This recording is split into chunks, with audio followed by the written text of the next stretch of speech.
Hey, I'm Anya, realtor with Bosley Real Estate and host of Who's in My House, the Toronto Real Estate podcast with honest conversations and expert perspectives. Let's see who's in my house. Today we have a returning guest, mortgage broker and friend, Jacob. Hi, everyone. Welcome back. Thanks for having me. And welcome to the new space. Love it. Very creative and homey and beautiful. Thank you. Yeah. Jacob did slightly disregard my instructions and rang my doorbell, which got my dogs really riled up, but that's okay. I'm just trying to get over it, and I hope I have at this point. I think I might get over it soon. Okay, good. We'll be okay. So we filmed a couple months ago, and we obviously had so many topics that we didn't get to because there are a million things that you and I could talk about. Yes. But our last conversation was very focused on first-time buyers. So today, I wanted to have a conversation about upsizing. Great. You deal with a lot of upsizers. I do, As do I. And I guess just a brief explanation of what upsizing is for anyone that doesn't know is essentially when you are moving from a smaller space to a larger space. So maybe you bought your first condo and now you're selling and buying a house, or your first house and now you're upgrading to a bigger house, something like that. Yeah. I find that I've been working more and more with younger families who are looking to upsize. Just in kind of the first part of my career, I was focused very much on first-time buyers because you end up working with people who you relate to and that relate to you kind of demographically and that type of thing. And now they're in that stage of life where they're needing more space and potentially growing a family or met a partner and looking for a bigger space. So that's kind of naturally the path that I've gravitated towards as well, which it seems like similarly for you. Yeah, you had kids and now you've got all these upsizers, hey? Yeah, the universe just throws them at me, I guess.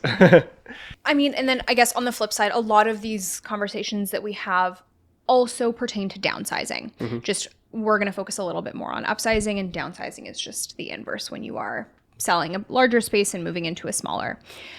So I wanted you to touch on the average upsizer, would you say, is selling their first property to finance the second?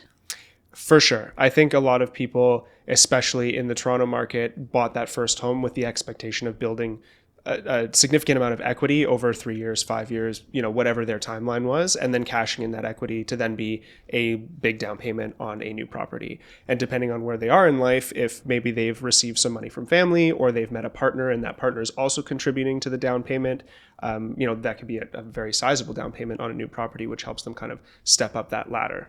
Right. And I'm not sure about you, but a lot of what I see with upsizers are people selling their condo to purchase a house. But as many of us know, the condo market has been quite tricky in Toronto for the last few years and hasn't really been getting a whole lot better. So we're seeing a lot of people stuck in situations where they bought 3 to 5 years ago. Their plan was always to sell in 3 to 5 years, and now they need more space, but they have not built any equity in their condo, or maybe are even selling for less than what they purchased for. Mm-hmm. So when you have people coming to you in that situation, trying to figure out how they can sort out the financing for their next purchase, what are you suggesting? Yeah, it's a great question. And I'm seeing a lot of that recently as well, having a lot of conversations with clients about whether it makes sense to sell or whether it makes sense to convert that condo to a rental property, the benefits that come along with that, what their time horizon looks like. The biggest piece of the conversation is when you're moving up to the bigger property, where is your down payment coming from? And if you're not going to sell that condo or that smaller property, where are you going to get the funds for your down payment, basically? And it can be unlocking some equity in the condo through a home equity line of credit, or potentially refinancing the mortgage if you do have some accessible equity there. Mm-hmm. If not, people are getting help from family, parents are gifting some money, or potentially they have some savings saved up over the last 3 to 5 years that they could put into the down payment. For some people, it works. For some people, it doesn't. Something important to note is that when you're buying a new property to be your primary residence, you can purchase with less than 20% down. So what a lot of people think is that they've been a first-time buyer, they buy their condo, they went in with 10%, and now they've lost that ability to go in with under 20%. But if the new property is going to be your primary residence, you can purchase with less than 20%. So maybe you only have 10% saved up, and you were expecting additional equity from the sale of the old property to boost your down payment. You can still purchase that next property with 10% down, provided that your income qualifies, because that's the other biggest piece. But just to kind of dispel a myth there, it is possible to still do it, even if you don't have the down payment that you may have expected to have because of cashing in that equity. That's one of the biggest misconceptions I find, is that a lot of people assume that as soon as they purchase their first home, they no longer qualify for an insured mortgage. That's not the case. Obviously, you have to qualify mortgage-wise, but whether you're a first-time buyer or not is not relevant. Correct. Yeah. There are other first-time buyer benefits that's like a one and done. You use it up Correct. and it's gone forever. Yes. Like the RRSP withdrawal, there's some nuances to that. The land transfer tax rebate is a hard and fast, like you use it once and you can't use it again. And but the FHSA. yes, of course. exactly. But you can purchase with less than 20% if the new property is your primary residence. Right. So I know you talked about converting into a rental. I think another big consideration that people in this situation need to have is, do I want to be a landlord? And what risks come with that? You know, if you do convert it into a rental, that means now from this point forward, this property is not going to be seen as your principal residence, which means any gains from the value today to the point that you sell it, you will have to pay capital gains on. And you will also be responsible for a tenant. And you know, there are lots of mom and pop landlords in Toronto. That is a big part of the rental market, but it's not for everyone. Yep. You know, I had a tenant myself and it was a lot. And it's something that I don't know that I would ever want to do again because of the experience I had. But there are also so many people that have great experiences. And so really kind of sitting down with that option and deciding, is this a path that I want to take? Do I want to take on the risk? Does the risk of potentially having an issue with the tenant, or even just the responsibility of managing a rental property, totally outweigh the, you know, downside of selling at a loss, for example? Yeah. And it's so polarizing too. Like I'll have people that are like, I am absolutely not going to be a landlord. And then you'll have people who are like, you know what, that I totally want to do that. And I want to make more money that way and have, you know, long-term investment and tax implications and that type of thing. And I feel like because all of the landlord tenant board issues have been so central in the media recently, it really, like, people have very strong opinions on it based on what they've been reading, or if their parents are landlords. Like I'll have clients who are like, oh yeah, my parents own a couple properties and they have a basement rental. They've been landlords their whole life. It hasn't been a big deal. I'm down. And then you'll have other people that are like, absolutely not. Yeah, it's really, really like just two ends of the spectrum. There are very few people that feel neutral about it. I actually do feel neutral about it. I think I wouldn't want another basement tenant, for example, because I kind of realize like there's sound that passes through, and once I didn't have a basement tenant, I was like, oh, this is actually kind of nice. Yeah. But maybe if I were to have an investment property, or for example, if I were to upsize from my current house and wanted to hold on to it and convert it to a rental, that would be something I'd be open to. But it's so individual. For sure. And I think a lot of people need to consider the timeline as well, especially in the condo rental situation. Is like, are you holding the condo until the market turns around and you can sell it for what you feel is a comfortable profit, or are you holding it for the next 20 or 30 years to make it part of your retirement plan, for example, right? There's that consideration too. Yeah, and that also goes into the same consideration about renting it out. We had shared clients who had a condo that they had tried to sell for a while, and the first time we had listed it for sale, we just weren't getting much activity, and we weren't really getting kind of the price that at the time they were really hoping for. And so we had the conversation of, should we just keep dropping the price and sell it, or should we rent it out? And if we rent it out, what does that mean for your future? So kind of understanding, well, if you decide to rent it out today and your plan is you must sell in 1 year, you are taking on the risk of selling a tenanted property, which we know is very difficult in an already difficult condo market. So if you do decide to go that route, you kind of need to understand that you are potentially going to need to ride it out until the tenant moves out, or find an alternative solution. So that's another big thing to consider if you do opt to go the rental conversion route. Yeah, definitely lots to consider. I think the one thing I will add is that when you do have a rental property, there are kind of more advanced mortgage planning considerations that you can put into place that can really help you over, if you do have a longer time horizon, like 15 or 20 years for that rental property. There are things we can put in place as far as cash flow structures and mortgage structures that can be very beneficial for you from a tax efficiency perspective. it's something that can help a lot of people, especially those who are more traditionally employed, who are, say, T4 employees that pay their taxes on every paycheck and there's nothing they can do about it. There are things that we can help out kind of on the rental side to make things more efficient there.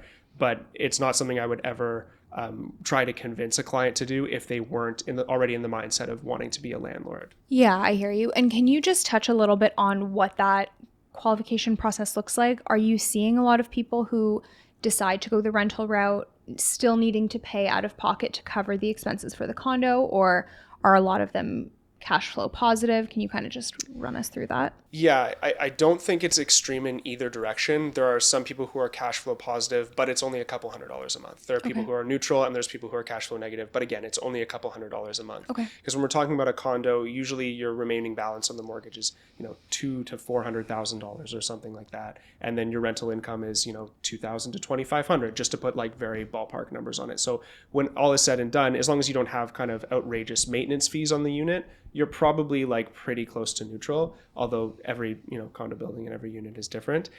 So I don't think the cash flow is, whether they're cash flow positive or negative, is a huge consideration for a lot of people, because if they're negative but it's only a couple $100s, most people are like, I can float that for the next however many years. And ideally the rental income goes up a little bit every year and your mortgage balance goes down a little bit every year, so it falls back into place. But I think it's just more the psychological part of whether or not they want to be a landlord is really the biggest consideration. When it comes to qualifying for the new mortgage, we can use the rental income to add to your personal income to help you qualify for more of a mortgage on the new property.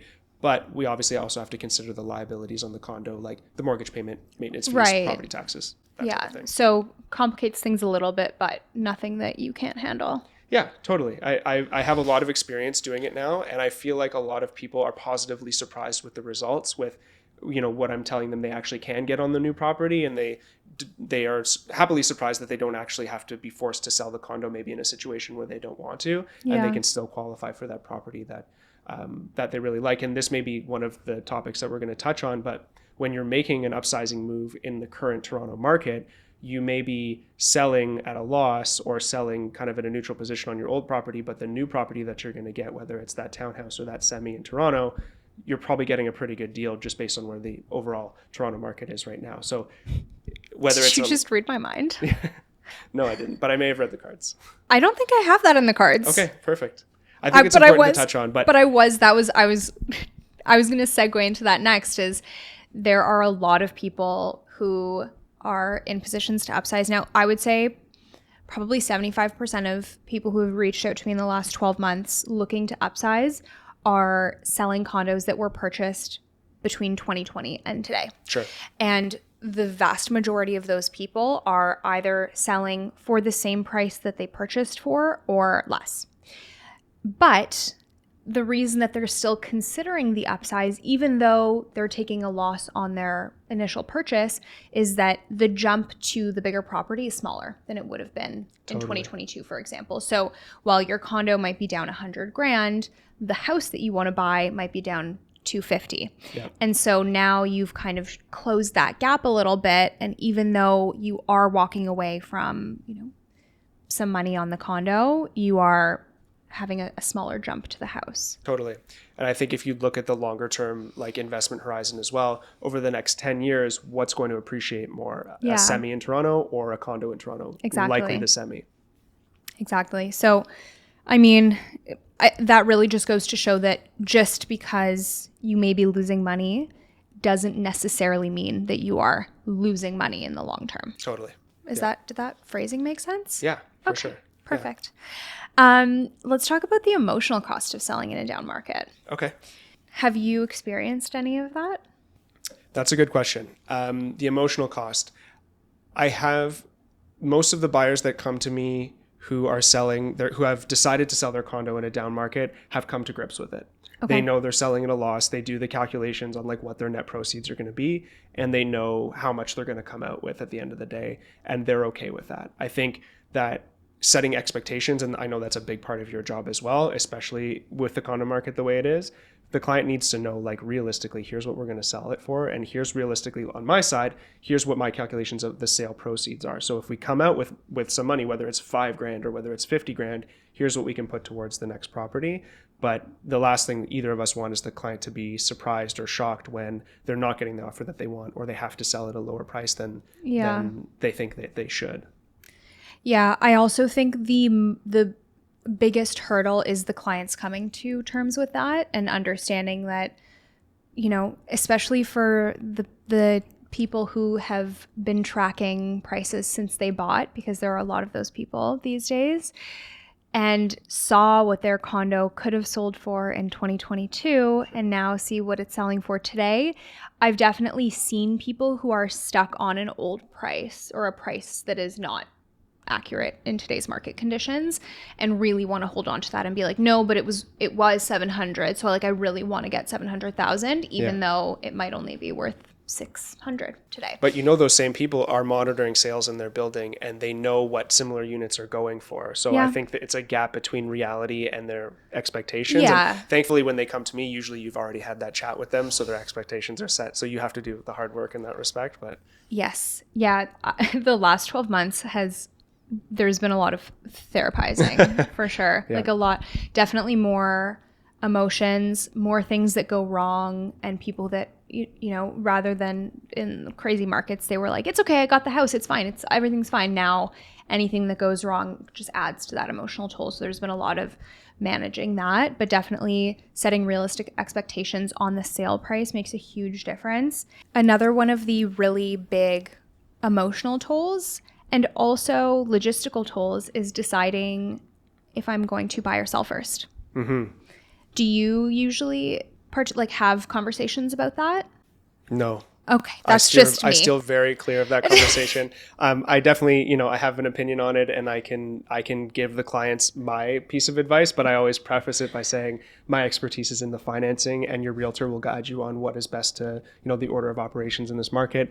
Generally, because most market segments are still a buyer's market, typically you would want to sell first, so what your sale price is, and then you'd want to buy first. But I'll defer to you in that area. I definitely it's very situation dependent and depends on the people.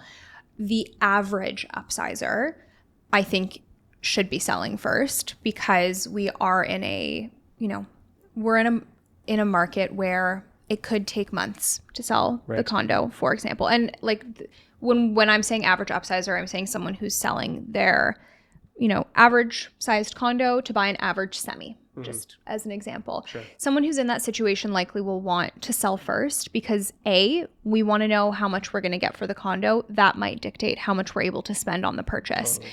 If you are heavily relying on the equity you are pulling from your sale to buy, then we would want to sell first so that we have that exact number. The other thing is, worrying about how long it might take to sell if you do buy first.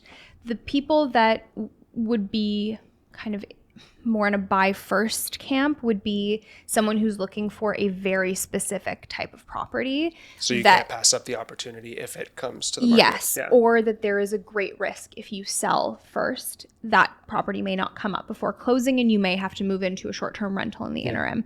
So someone that needs something very specific, or the perfect properties come up, of course we will work. We will work with it. Also, people who maybe aren't relying on the sale of their property to buy would want to buy first. And I've had people in that position that will buy first and then we'll list the condo for sale. If it doesn't sell before closing, or if they're not getting the price that they want, maybe they decide to rent it. So they're not relying on that. If you are absolutely relying on the sale of your property to buy your next property, there are very few situations in which you should be buying first. For sure. Would you agree? Yeah. And part of what you said definitely relates back to a conversation that I would have with the client, which is if we are going to buy first and you are relying on the equity from your previous property for the new purchase, let's make sure we have a backup plan in place if the old property doesn't sell, or it doesn't sell for what you want it to sell for. Do we have extra savings? Do we have mom and dad to help us out, with a short-term loan or a gift or something like that? That's definitely an area that I would address with the clients to make sure that, worst case scenario, can we still make this work? And making sure the client knows what that plan B might be if we need it. And what are some of the, carrying costs and timing things that they would need to know if they were in this position? Sure. So typically we would want to make sure that they can qualify for the new mortgage on the new property while maintaining the old mortgage on the old property and all of the liabilities on the old property as well, which could be quite sizable, just depending on the property types and, property taxes and maintenance fees and all the things that come along with it. Sorry, and this is in a situation where they were to buy first. If they were to buy first, okay. Yeah. And they weren't able to sell the old property, and maybe they have to carry both for 6 months or something like that until they get the offer they want on the old property. A typical solution would be maybe have mom or dad co-sign on the new property just to help you qualify. We would do maybe a 3-year term on the mortgage, and then we would take mom and dad off after 3 years if they don't want to be on the property long term or something like that. But typically in that situation, we're looking at 2 or 3 different scenarios. Here's what happens if we carry both properties for 6 months. Here's what happens if we carry both properties for 5 years. Or here's what happens if you need like a quick bridge loan just for a few weeks or something like that. And it depends on if family can help out and if they have other investments, if there's a partner, like a new spouse involved or something like that as well. There's lots of different variables. Okay.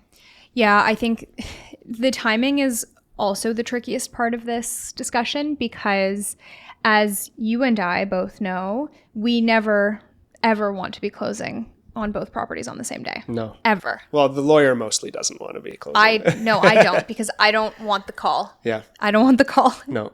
I don't want that call. The only call I want on closing day is, hey, we've closed. Yeah. I do not want the call that says, hey, it's 5:30. The buyers didn't get the funds, so I don't want that call. Yeah. We had a situation like that not long ago. Yes, I believe there was something like 5 different transactions involved in it was 5 transactions. Domino effect. Yes, and we were the final. I believe we were the last one. Oh, the perfect position to be in. You really don't want to be closing on your purchase and your sale on the same day because if you are, again, relying on the funds from the sale for the purchase and for whatever reason the buyers aren't able to get the funds on time on closing day, then that might push the purchase closing back. And so it's a logistical nightmare. It is very difficult to line up. So there are really 2 solutions to this. Either you close on your purchase first or you close on the sale first. If you close on the purchase first, then the vast majority of the time the buyer or the client would be getting a bridge loan, which I'll let you touch on. So that essentially allows you to move all of your stuff out of your existing property into the new property. Mm-hmm.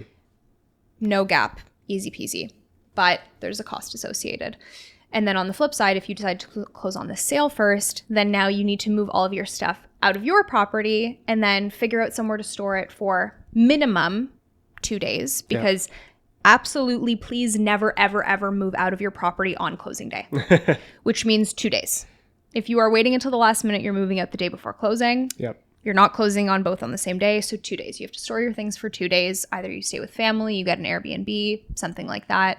Sometimes it's a longer gap and we'll do like a furnished short-term rental and just put things in storage. But those are really the 2 situations that we suggest. And I've had so many people that want both to happen simultaneously, exact same time.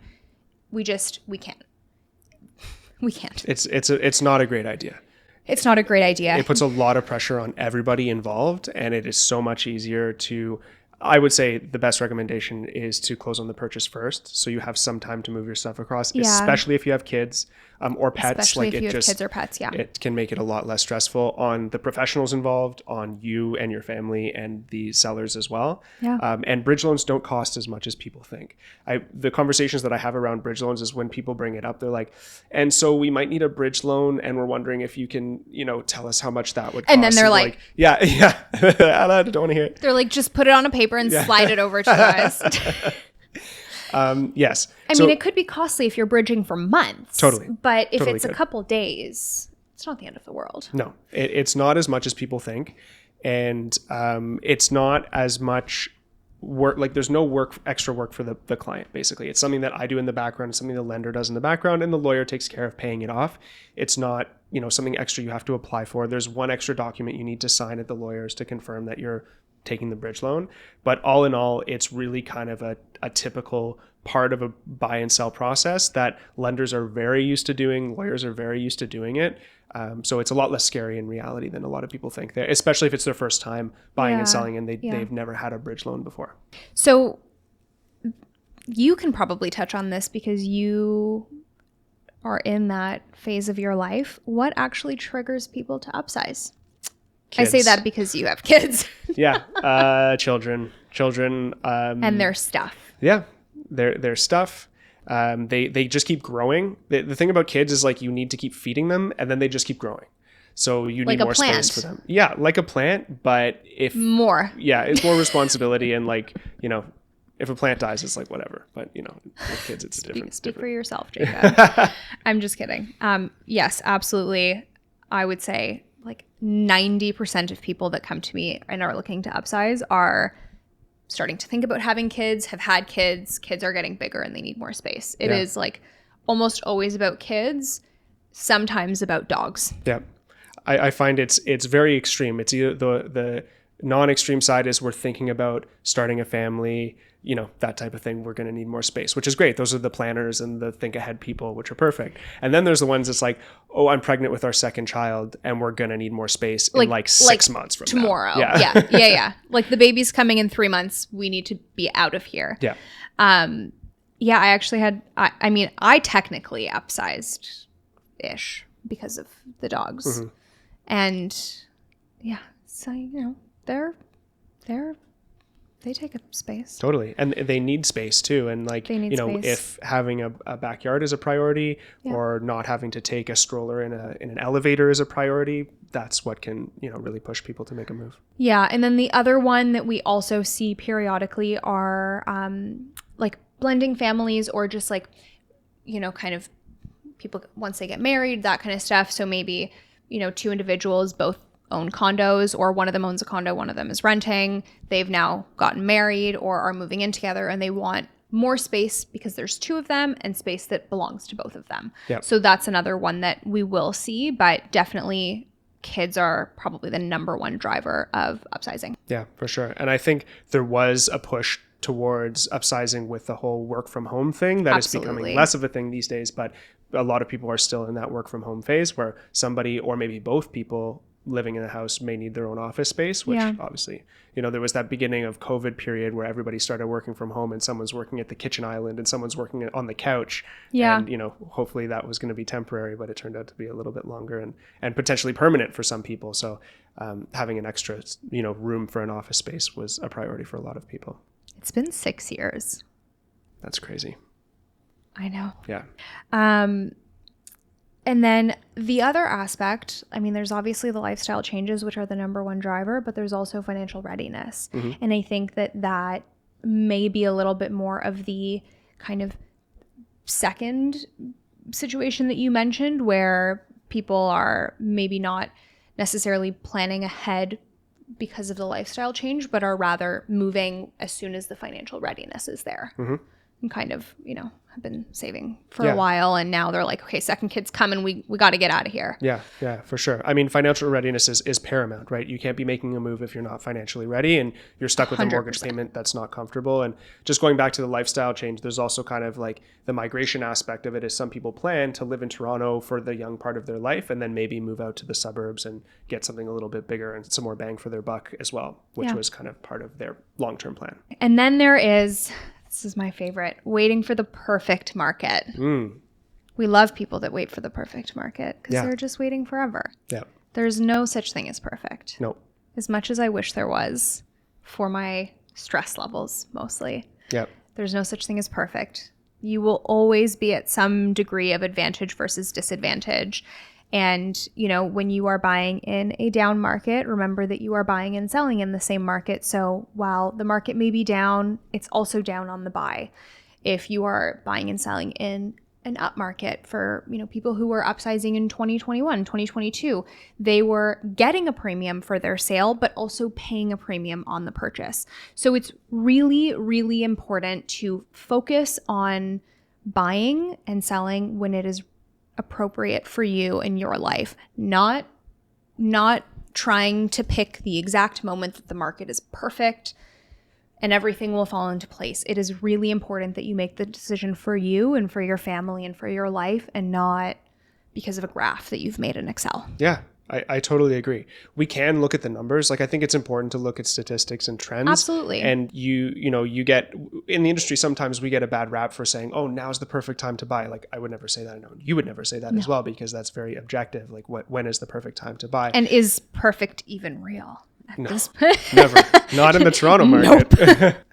But if you look at the stats and you do look at the charts, like, different market segments are down 10%, 20% from their peak in early 2022. Yeah. So, is now a good time to buy? I think objectively, yes, now is a good time to buy. Whether it's going to get better over the next 6 months or 12 months, it might, but nobody really knows. The fact is, like, we have no idea where the real estate market is going. If you had asked me this question a year ago, I would have said, we're going to have a great spring market. Things are going to heat up. Prices are going to start going back up. That's probably what I would have said based on, history, but history has not repeated itself. We are in uncharted territory. Yeah. Yeah. We don't know. Nobody knows. Nobody knows. No. We wish we knew. Yep. I would love to tell people and give them a clearer answer. I can't. No. We can talk about possibilities based on trends we're seeing. Yeah. But absolutely do not hold me to that. No. I cannot predict. I cannot tell you for certain what is going to happen in a few months.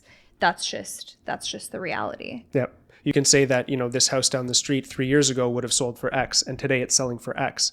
Is $200,000 less a good deal for you personally? Do you want to wait for it to come down another $100,000? Will it? We don't know. Yeah. And if you are someone who wants to wait, are you prepared to take on the risk that maybe it doesn't get down to that price point that you wanted?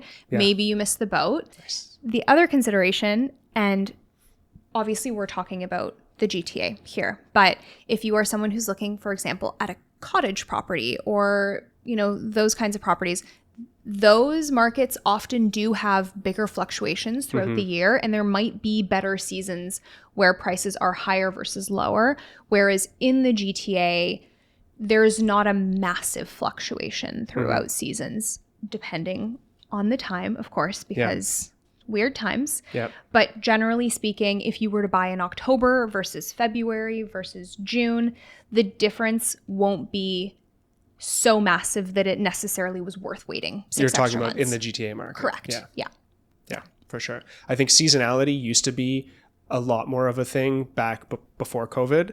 Like the slower months would be like July, August, and December, January.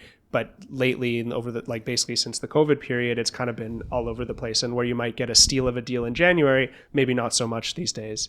I think COVID just completely obliterated the sense of time. Yeah. I think time just is not,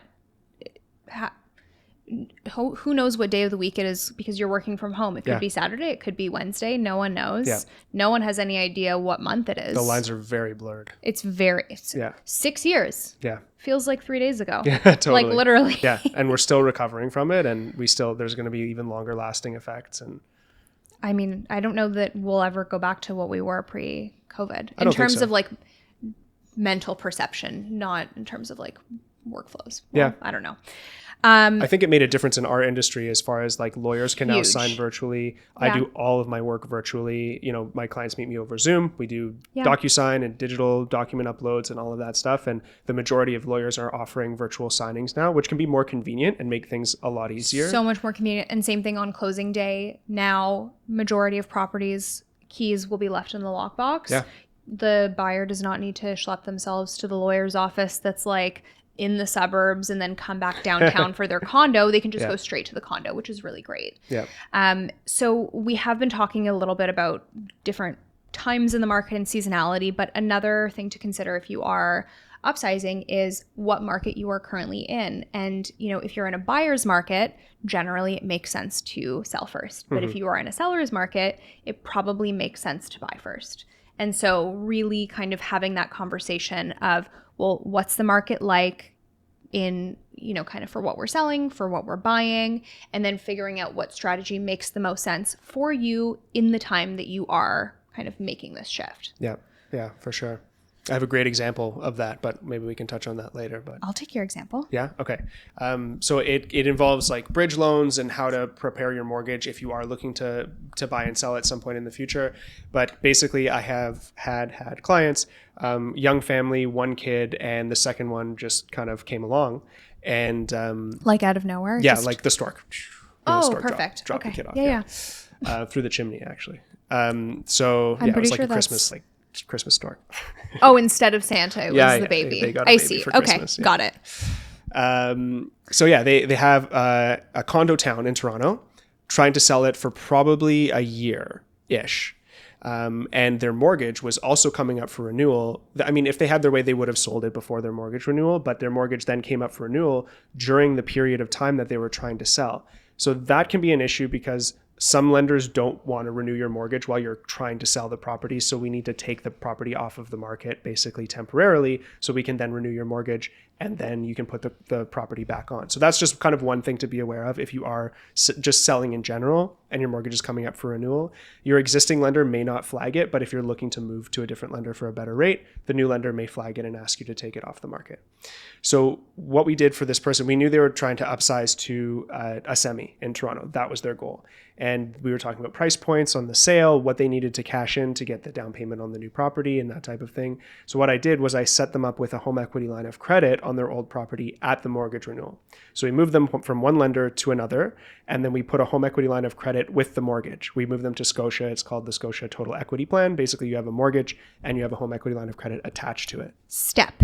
That's it. That's the abbreviation. I have that. And so what that allows them to do is they have access to quick funds. So this can help with any renovations or quick upgrades that need to be done to the property to make it more saleable. It also helps them to access money for a deposit, which is something that's very important and something a lot of sellers and buyers don't realize, that they need to have access to funds, potentially $30,000, $40,000, $50,000 quickly when they're getting their offer accepted on a new property to put down as a deposit. So this home equity line of credit also gives them access to funds very quickly to put into the deposit on the new property, so they don't have to, say, borrow from family or pull on investments that may have capital gains implications or something like that. Yeah. So that's what we were able to do for the renewal. It still took them another 6 months to sell the property after the mortgage renewed. So we took the property off the market, put it back on with the home equity line of credit.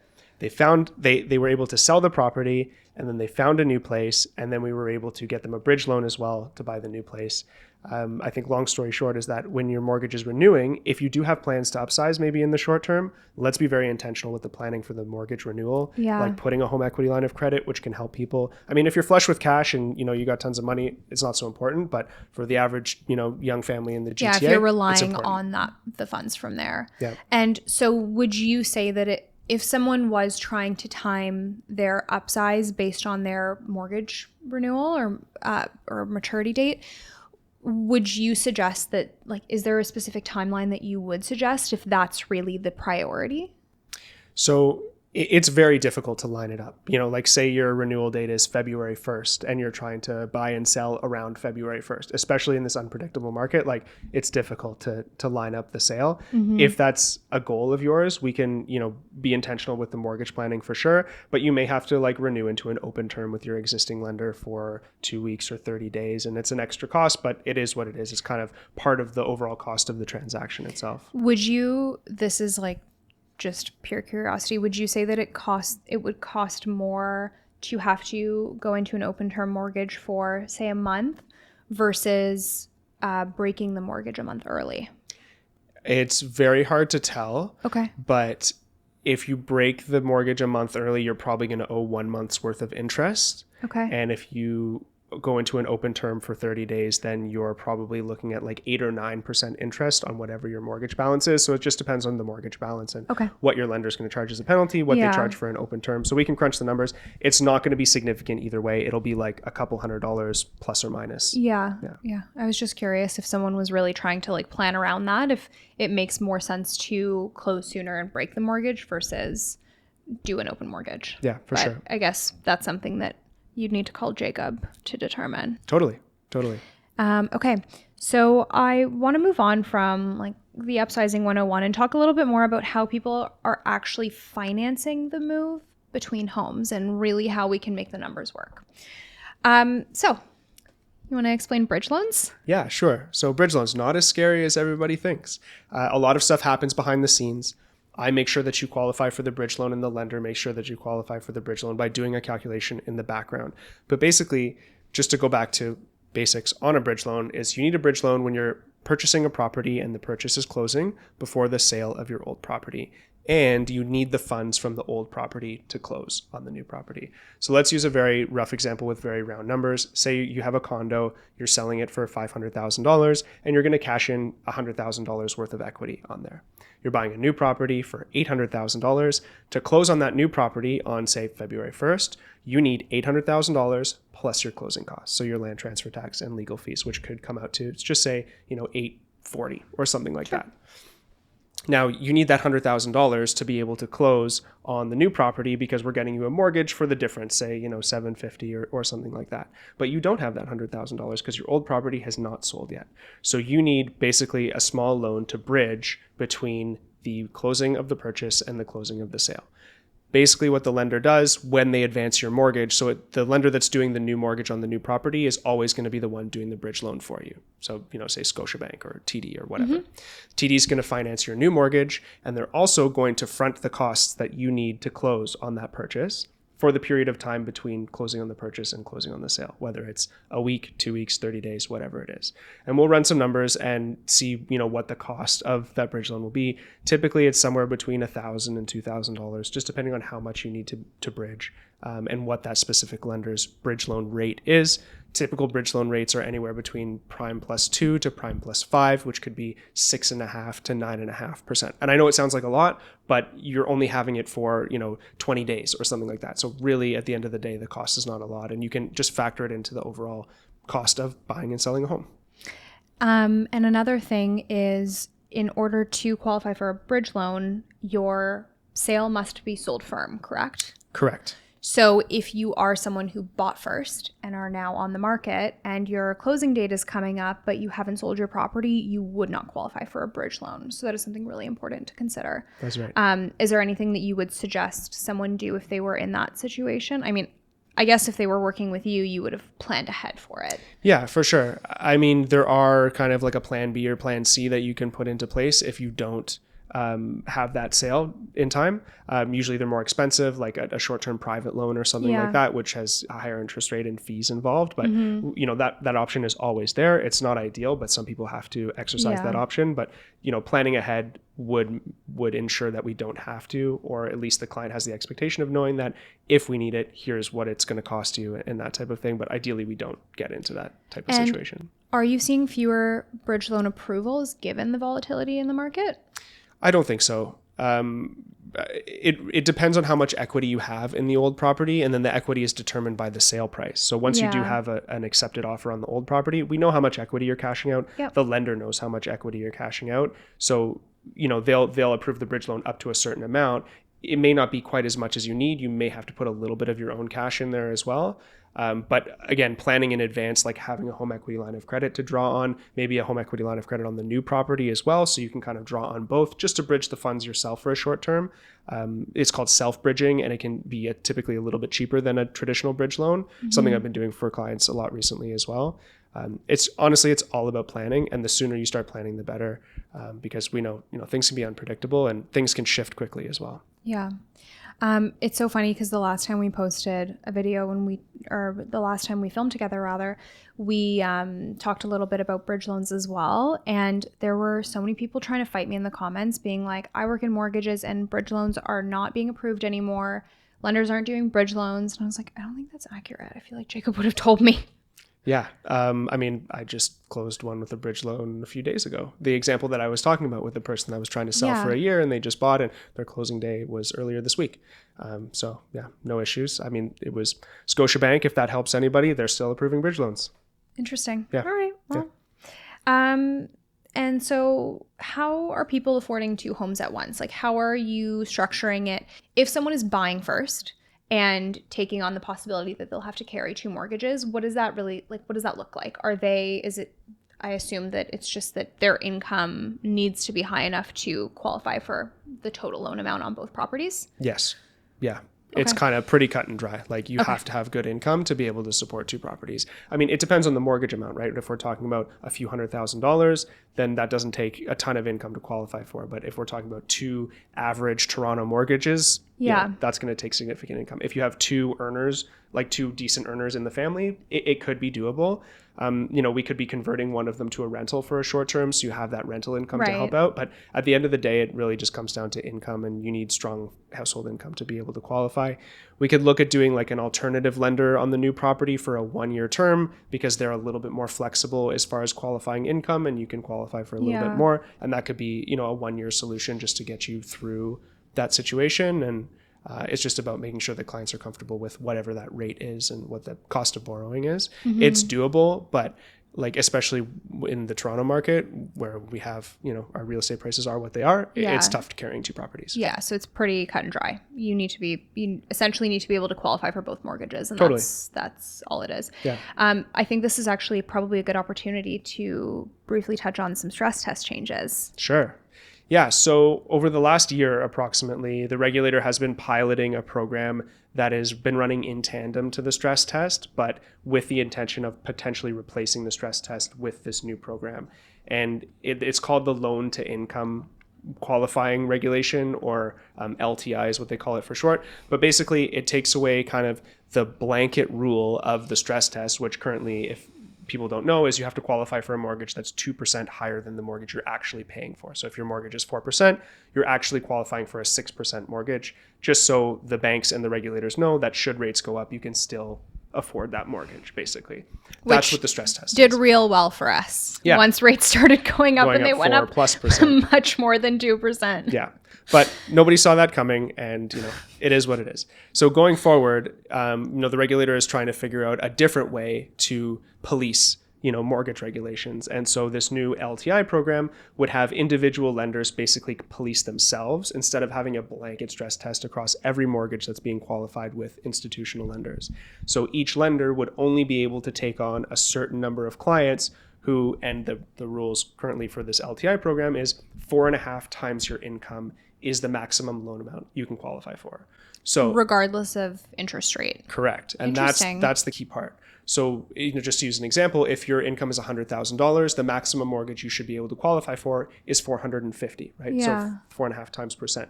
But lenders have leeway as far as granting exceptions on that to lend you higher amounts above 450 based on your credit score, your fallback assets, the strength of your overall application. Right. But each lender can only have a certain number of those, what they would call higher risk mortgages, where they're qualifying you for more than that 4.5 times % your income on their books. So once the lender reaches whatever that, and they're going to keep it very secret what that, volume of mortgages, we can't know what it is. Why would we know? No.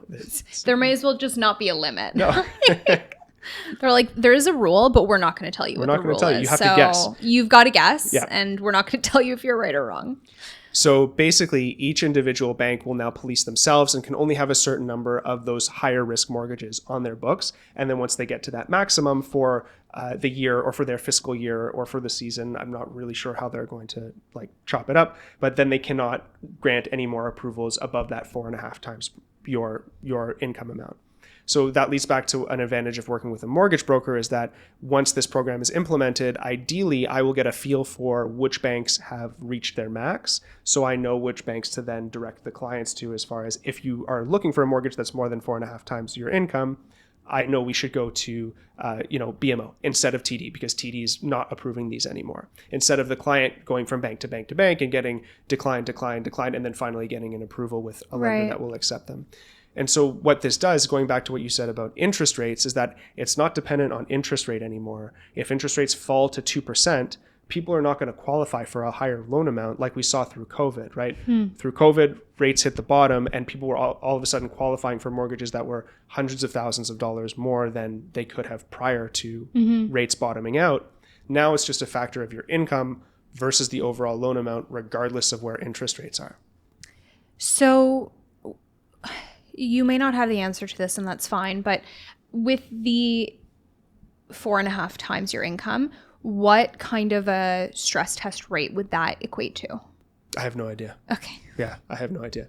I mean, back when we were, in the 3% interest range, it's probably pretty close to where we are now. Okay. Right now, you can qualify for typically between 4 and 5 times your income. That's like pretty standard. Okay. So, and rates these days are around 4%. Okay. So I would say it's similar to where we are today. The protection is that if rates do drop, that's not going to change your 4.5 times % your income. It's going to change. It's going to make your mortgage payment lower, which according to the current stress test would have helped you qualify for a bigger mortgage because it was based on the payment, which is a factor of the rate. But with this new program, it's going to be just income versus overall loan amount. Things shouldn't change drastically, but it's kind of a safeguard should rates drop, to 2% or under 2% like they were. People aren't going to be getting massive mortgages. Got it. Oh, interesting. Okay, so you think... So that seems to be the driver, in your opinion, is to prevent a frenzy if rates were to go down to like a COVID level. Exactly. The stress test did not prevent that from happening at the beginning of COVID. Yes. So now the regulator is looking back and saying, how could we have done that better? And if it happens again, how can we protect consumers and how can we protect the market? Interesting. Okay. January 29th is the day the regulator is going to release their update on whether they're rolling this out. Typically they work in 6-month cycles. So they might say, we're going to roll this out in early 2027. So it's not like tomorrow it's happening, but we'll have more information. Exactly. Well, if we end up posting this after the 29th, which I presume we will, then we can make a little note of what the update is. Awesome. If you like what you're seeing so far, don't forget to hit subscribe and check out my other socials. Let's talk about everyone's favorite, costs. Sure. So obviously any move comes with a lot of costs. Mm-hmm. So let's talk about some closing costs that people often forget to budget for. Sure. I don't know if you experience this, but I would say at least half of people that come to me who are not first-time buyers have completely forgotten what the closing costs are. Yeah. Completely forgotten. Yeah. Have no memory. And then I've had many people be like, explain it to me like I'm a first time buyer, because I really just don't remember. Yeah. Either it was a blur, they weren't paying attention, so many different reasons. So the big one is obviously land transfer tax. Yes. And when we're talking land transfer tax and you are buying your second property or anything but your first property, you are losing in Toronto, almost $8,500 rebate. Yes. So now we're looking at the full amount of land transfer tax on a more expensive property, which means the tax will be higher. And the land transfer tax, if you're buying something at, $1.5 million, is probably going to be around $40,000 to $50,000. Don't quote me. This is just my vague recollection from when I did the math the other day. Something like that. That's obviously the killer. Legal fees and adjustments are comparatively much less, and so I feel like we also forget about those. Mm-hmm. But now you have to take into consideration the legal fees will be higher because you are paying legal fees on both the sale and the purchase. Correct. So those are some things to consider. I would always suggest talking to a lawyer ahead of time just to get a sense of what those costs might be. Every lawyer has different rates. Also getting an idea of what the disbursements and adjustments might look like, because the legal fee may not be a lot, but the disbursements might be. So that's a really big one. Title insurance too, part of the legal fee. Yep. That people sometimes forget about or confuse. Is this a legal fee or is this something that my lawyer is charging me? Yeah. And definitely good for a lawyer to explain the ins and outs of title insurance as well. Huge. And then, obviously the bridge loan and any of that kind of stuff adds into the costs. But if we're just looking at, the closing costs themselves, this is really what we're looking at. I know we already talked about timing the move and coordinating closing dates, but really, really important to give yourself enough time to move. Do not ever move on your closing day. Mm-hmm. Don't. I had clients close on a property at the end of mid-December, and I got the call that we had closed, but the sellers hadn't even left. They weren't done moving. Okay. That's now technically trespassing. Not your house anymore. It's not your house anymore. You cannot be there. And so that is a big one where you really need to understand, you have to give yourself time. You cannot wait until closing day, because if everything lines up and closing is at noon and you didn't think it would happen until 4:00, too bad, so sad, you're now trespassing. You cannot be there. And then same goes for the buy. Like, I really strongly advise against moving on closing day, because even if you schedule movers for 5:00, there is always a small chance that something might happen and closing would need to be pushed into the next day. And that client that we talked about earlier that had the domino effect of 5 closings impacted, they intended on moving that day and were waiting in the moving truck when they got the call that we weren't closing. And that is just not a situation that you want to end up being in. We want to be proactive. So if you want to go move in some stuff, yourself, you do a carload later in the day, sure, no problem. But don't plan on doing your full move on closing day. So land transfer tax, like you said, if this is your second home, you're not eligible for the rebate anymore. There are situations where if there's 2 people buying a house and one of them is a first-time buyer, you could be eligible for half of the land transfer tax rebate. Correct. But there are nuances around that about whether you've lived together in a house owned by the person who's not a first-time buyer, how long you've lived there, your legal relationship status as well. So consult a lawyer there, but there is a potential, if that's your situation where one person is not a first-time buyer, to capitalize on half of the land transfer tax rebate if you are going 50-50 ownership on the new property. So that's huge one. If you are not a first-time buyer, but your partner is a first-time buyer, don't necessarily expect that you'll get that rebate. If you are common law, then they wouldn't qualify for it anymore. And have been living in the property owned by the person who's not for... Yes. Yeah. So definitely something to talk to your lawyer about if that's something you're banking on. Though if you're not banking on it and it works out for you, it's a very exciting surprise. Yeah. Can you touch on porting your mortgage? Sure. Situations where it works well, situations where maybe it doesn't work well. Yeah. So porting your mortgage is when you're moving your mortgage from one property to another. And this works well for people who are moving in the middle of their mortgage term. So say you chose a 5-year fixed mortgage and 2 or 3 years into that, you've decided that you want to sell and buy a new property. You don't necessarily have to break that mortgage and pay penalties. There is the potential that you could port that mortgage to a new property.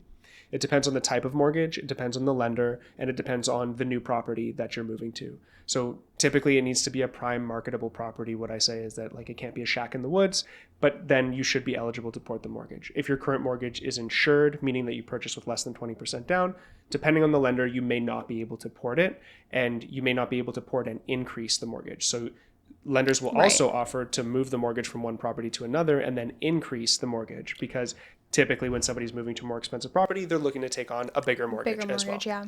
So lenders will do it differently. Some lenders will move the mortgage over and increase the mortgage and keep the same term and blend the rates between your existing rate and a new, today's market rates. Okay, interesting. Some lender will move the component over and then add a second component on top. At today's rate. At today's rates, okay. Exactly. So then you'll go forward with 2 mortgage components, and you could have 2 mortgage components that one is a 5-year fixed and one is a 3-year fixed, or one's a fixed and one's a variable or something like that. And that can help you to, hedge your risks a little bit, having some in a fixed and some in a variable, and definitely, something to discuss in more detail about whether that works for your specific situation.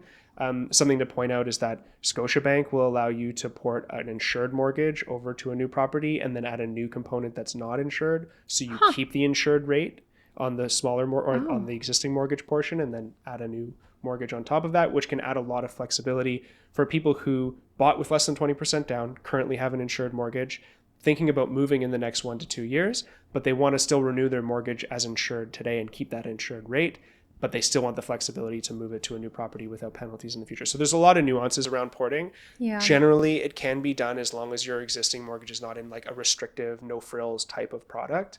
Okay. But always good to obviously address that in advance and plan accordingly. And I know you mentioned breaking the mortgage. How are breakage fees calculated? How does one determine if it's even worth breaking the mortgage? Yeah, good question. So with a variable rate, your breakage fee is always going to be 3 months interest. So to figure that out, you could usually do your mortgage balance times your interest rate divided by 12 times 3 to figure out the 3-month interest rate penalty. Or you could look at your current mortgage payment and see how much of my payment's going towards interest and how much is going towards principal. So if, say, $1,000 of your payment is going towards interest, multiplied by 3, that's your 3-month interest payment, $3,000. If you have a fixed rate, it becomes more complicated because the rules typically are a 3-month interest penalty or an interest rate differential calculation, whichever one is higher. And if you're in a interest rate that's higher than current market rates, your penalty is typically quite a lot bigger. Could be upwards of like $10,000 to $15,000, just depending on the mortgage balance. So Wow. typically 3 months interest is a lower penalty. And if you're in a fixed rate looking to break a fixed rate mortgage, you're going to be the higher of the 3 months interest penalty, or the IRD, interest rate differential calculation, which can run you a pretty penny. So always good to know what your breakage fees are before you go, buying and selling or breaking any mortgages, because you can be stuck with a pretty hefty penalty. And if you don't know in advance, it could really throw things off the rails. And that could heavily impact your purchasing power. Totally. So that's a good one to know, that when you begin your journey of looking into, what it could look like to upsize, connect with, a mortgage broker, or connect if there was someone at your bank that did your mortgage, and find out what that might look Talk to like. the bank, quote the penalties. They have people working 24/7 just to answer the phone and tell you what your penalty is, because everybody wants to know all the time. Oh yeah, absolutely. I've never once considered what my penalty might be. Well, you're out of the norm then, because I feel like lots of people call all the time. It's like, Really? what if I break my mortgage now? How much does it cost to break my mortgage? And then you can go online and do an online calculator. All banks have an online calculator for the penalties, but it's always better to call in and get somebody to do it. And they always give you a disclaimer saying like, here's an estimation, but it could change anytime. So This has never once occurred to me. You could, if you wanted to. Just call 2 a.m, can't sleep, call Scotiabank. Well, if you can't sleep and you've got mortgages on your mind, it's probably about penalties and stuff like that. So That's call Scotia. Fascinating. Yeah, especially in the last couple of years where people have rates in the 5% and 6%, and now they're reading about rates under 4%, and they're like, "What is the penalty to break my mortgage?" See. So to break it and get a new one. Yeah, and lots of people call me and say, if I break my mortgage and refinance to a lower rate, is it worth it? And then of course we run the calculations of what are the savings going to be versus what's the penalty, and does it really make sense to move? But I feel like that's the most common reason why people would call in when they have a rate that's quite a bit higher than today's market rates. Interesting. Yeah. So I guess like someone who had a pre-pandemic rate, and then during COVID rates were so low, and at that point people were like really wondering if they could break. Interesting. Okay. Yeah. And I guess another point that's, while we're on the topic of interest rates, which is just like so riveting. Yeah. Always. It's been an eventful few years. What a crazy time it's been. Yep. Anyways, keeping a low rate versus choosing the right home, I think that kind of goes into like exploring breakage versus porting, and maybe porting makes sense.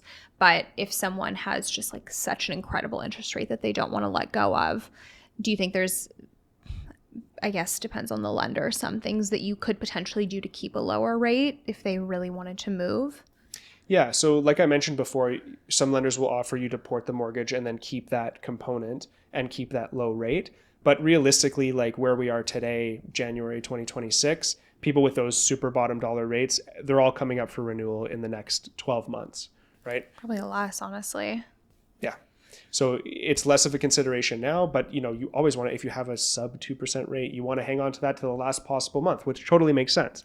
And then if you're going to break it early and move to a higher rate, we talk about what's the difference between 1.5% versus 4%, and what's that really going to cost you? Yeah. But the era of those really low rates, people are now renewing out of them through 2025 and now through 2026. By the end of the year, most people will be back to more current rates. So here's one that we'll see if you have any experience with. Have you ever had a client come to you with something like a mistake that they only realized after closing? Something they wish, they were like, Jacob, I wish that I asked you this, or like, I wish that we did this? Yeah. So, I mean, setting up a home equity line of credit with your mortgage, I think, is something that a lot of people don't know a lot about, and they think that because they have access to more debt that it's bad for their credit.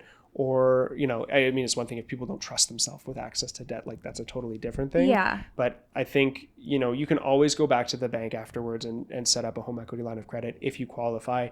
They may not be able to make it what's called a readvanceable mortgage, whereas you pay down the mortgage, you actually free up borrowing room in the home equity line of credit. As you build more equity in the home, you have access to more equity. Right. And this could be great for people who are, buying an older semi in Toronto that may need $50,000 to $100,000 of work over the next 3 to 5 years. Yeah. And you know that going into it, Yep. and you have access to that equity. Mm-hmm. I feel like people who do big renovations like that, typically they're pulling from a home equity line of credit. And it Yeah. makes sense because you're pulling from the home's equity to better the home and increase the home's value by doing these renovations. So I would say, often I always offer and I default to putting a home equity line of credit on there for my clients if they're Yeah. okay with it. And you don't pay for it if you don't use it. It Right. doesn't cost you very only much pay more to when set you up. have. It's like a credit card without any monthly or annual fees Yep. or anything like that. If you don't put any balance, you don't pay any interest.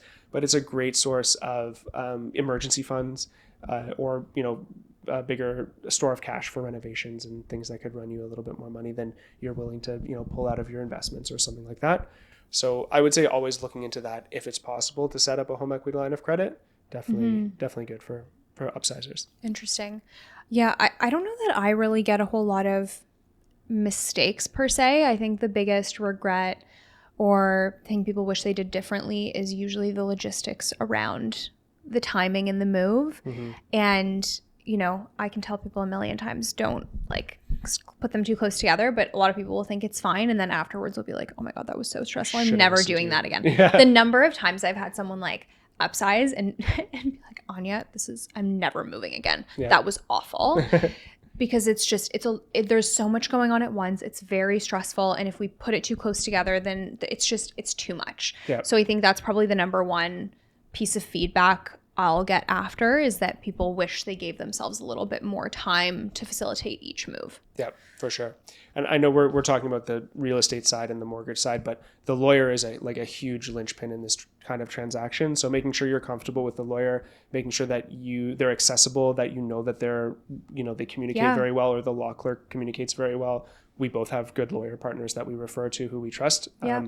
So because it's when you're buying, it's one thing. When you're buying and selling, it's two things, and it makes things a lot more intricate and sometimes more complicated. So having someone on the legal side that really not only knows what they're doing, but is good at keeping clients in the loop, and frankly, good customer service can really help to take stress off of the client's plate. So I can't tell you how many times I have clients asking me legal questions, and I'm sure it's the same thing for you.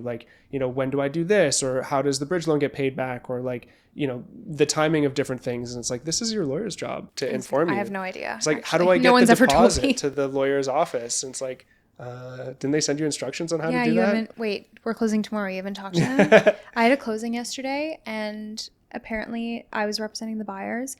The sellers didn't do their final signing until 3 p.m. on closing day. Oh, okay, nice. Yeah. Yeah, and didn't send the deposit instructions over Yep. to the lawyer for a very long time. We're only as strong as our partners in the transaction, so everyone needs to be Correct. on the ball. And yes, as lovely as you and I are, if someone is not working with us, it's very important to make sure you're comfortable with the realtor and the mortgage broker you're working with. Yeah. And I mean, we've talked about this. We talked about this in the last episode we did, but another thing that I will hear sometimes is that people wish they worked with a mortgage broker instead of going through their bank, just because of accessibility is the number one thing. Is just sometimes it's really hard to get in touch with the person at the bank, or they move to a new department and now you have a new mortgage advisor and no one told you that happened, and now you're emailing them, and they kind of wish that they just had one advocate. So that's definitely something.